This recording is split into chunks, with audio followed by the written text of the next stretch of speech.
नमस्कार। ये वीडियो मकर राशि के मई महीने के राशिफल पर आधारित है। राशिफल चंद्र राशि पर आधारित है। चंद्र राशि को देखना बड़ा आसान होता है। अपनी जन्म कुंडली निकालिए, जहां पर भी चंद्रमा लिखा है अगर उसके सामने 10 नंबर लिखा है, इट मीन्स आप मकर राशि के, और वीडियो आपके लिए ही है।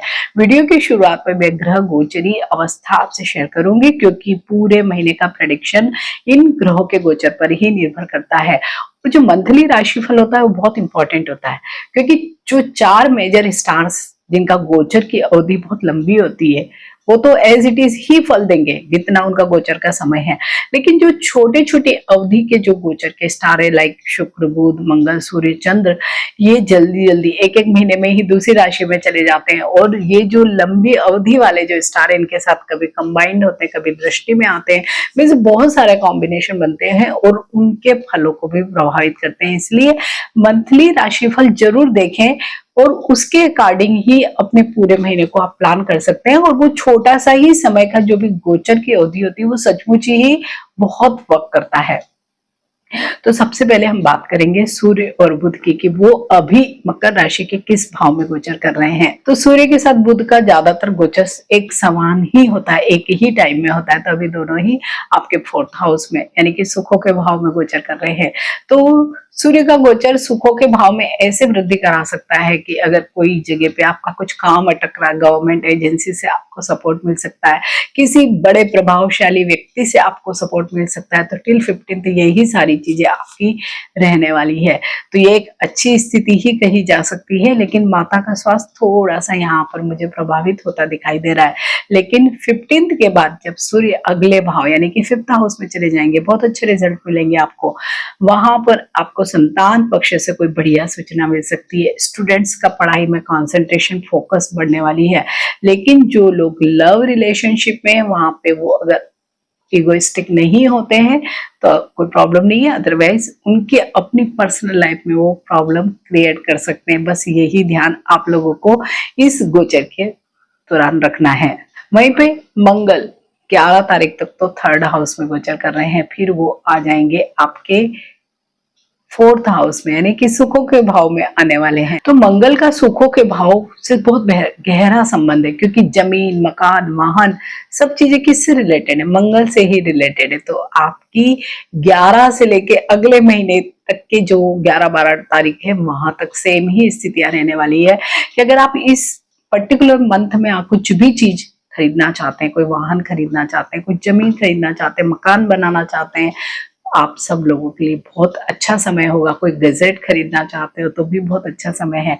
तो मंगल की इस विशेष स्थिति का फायदा आप सब लोगों को उठाना चाहिए। हालांकि ये माता का भी घर है, तो माता का स्वास्थ्य थोड़ा सा प्रभावित हो सकता है। उनकी कोई अगर पहले से बीमारी है तो सर्जरी वगैरह का भी योग इस समय में बनता दिखाई देता है। गुरु as it is 6th house में ही अभी गोचर कर रहे हैं, लेकिन 6ठे भाव में गुरु का गोचर का ये लास्ट महीना है। उसके बाद आप लोगों के लिए बहुत ही अच्छा समय आने वाला है।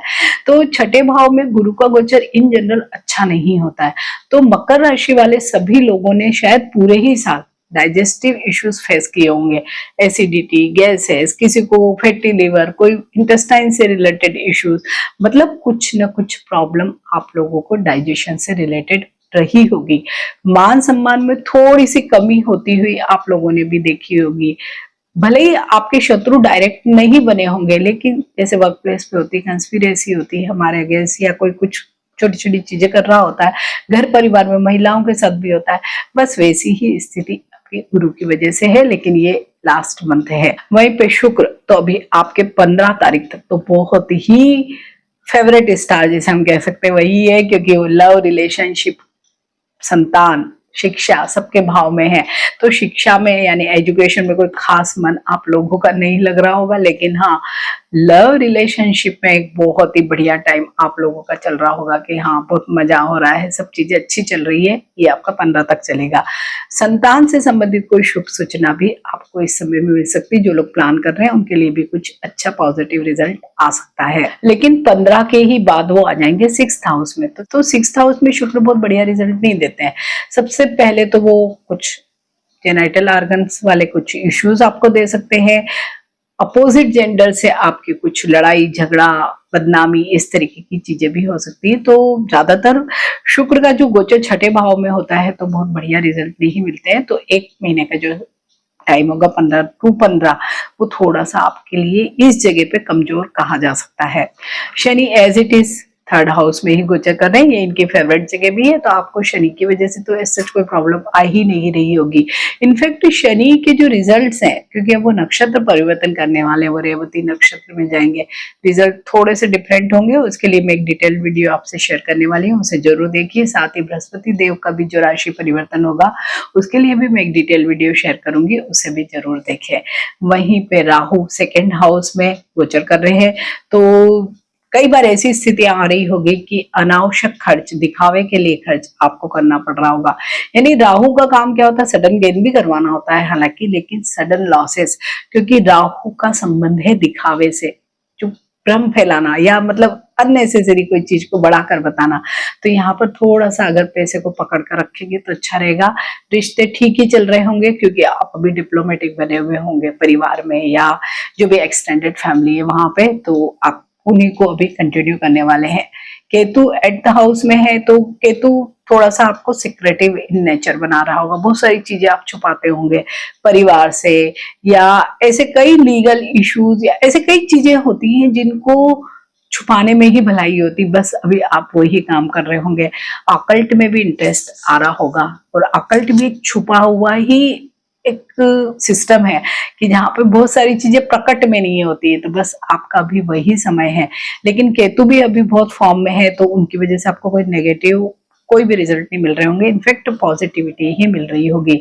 तो कुल मिलाकर अगर हम देखें तो मकर राशि वाले लोगों के लिए little bit up and down है, अदरवाइज अच्छा ही ये समय है पूरा मई का महीना।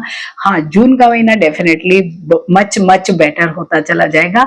आगे के महीने में हम ये जरूर देखेंगे। तो आप सब लोगों को क्या करना है, अपने राशि स्वामी के उपाय करने हैं, शनिदेव को प्रसन्न करना है। तो शनिदेव के उपाय शायद सभी लोगों को मालूम ही है, उनको आप लगातार करिए। अगर हेल्थ इश्यूज ज्यादा परेशान कर रहे हैं खुद के या मम्मी के पापा के किसी के भी, तो हनुमान बाहु को सुन सकते हैं, उन्हें सुना सकते हैं, बहुत आपको रिलीफ प्राप्त होगा।